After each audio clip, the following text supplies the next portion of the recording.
tacos get people pregnant.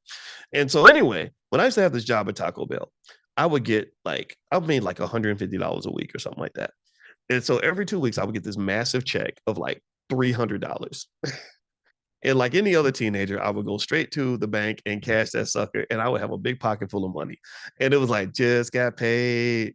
It's Friday night, right? So I mean, and I felt so rich. I remember how the dopamine would hit, from getting that paycheck, and I would be so excited, and I would have all this money, and I would feel so powerful and just rich, and I was just flipping money. I had all these 20s, right? So it wasn't nothing like, oh, $20 here, $5 there, whatever. And it was the weirdest thing. Every single time I would just run out of money. Right. At first, it's like the first weekend you're balling. The rest of the next week you're doing okay. And then by the next weekend or early, like maybe by Monday of the following week, my money would just be like gone. And every time I'd be like, damn, where did my money go? What happened? And that's when I started to learn about financial consciousness. The reason the money was gone was because I would spend money like a crackhead because the money would make me high. That dopamine rush would cause me to sort of lose track of my spending, and I would just spend, spend, spend. And next thing you know, I would be broke again. And I didn't understand how that would happen.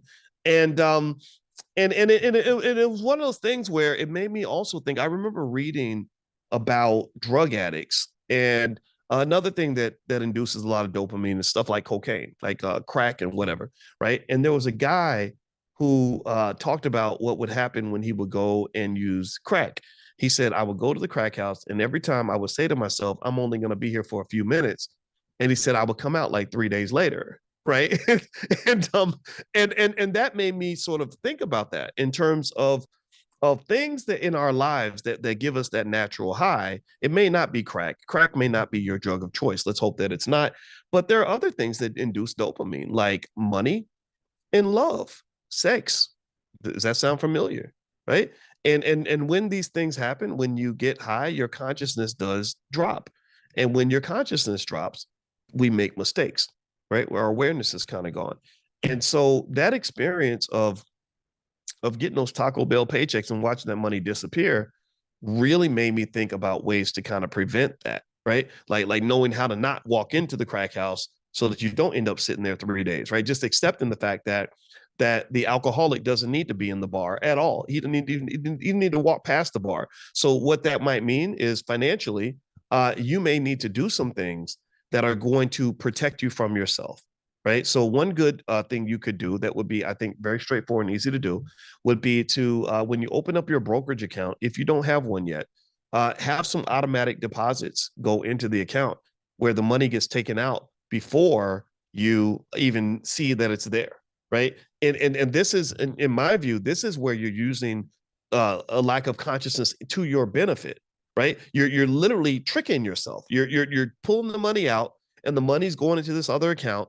It's very hard for you to get to it. It's very conscious, difficult exercise for you to, reach out and log in and make a withdrawal from the account, right? So it's kind of like over here, like make it hard for you to get it back, where you have to spend a couple of days like waiting for the money. What that does is that pushes you to think about it. For example, I always joke and said, wouldn't it be crazy if there was a law that said that you had to like file like a form, fill out a form, and wait 2 days, have a 2 day waiting period before you can have sex with anybody, right? Like literally, if you want to sleep with somebody and you're hot and you're in the moment, and someone says, "Oh, great, we got to fill out the form," and once we fill out the form, we'll get we'll get approval and we'll be able to have sex on Tuesday, right? Think about how many fewer kids would exist if you didn't make the decision right there in the moment. Like imagine if people literally had to wait 2 days and think about it. A lot of people would be like, I thought about it and I realized that wouldn't be such a good decision, right? So, and that was why he was filling your glass up with wine and everything else, right? Because it's like, I want your consciousness low so you'll make a snap decision. The same thing happens when it comes to spending money. Corporations do the exact same thing. They just have rules. Like if you ever go and the best salespeople I've ever seen are like those timeshare people.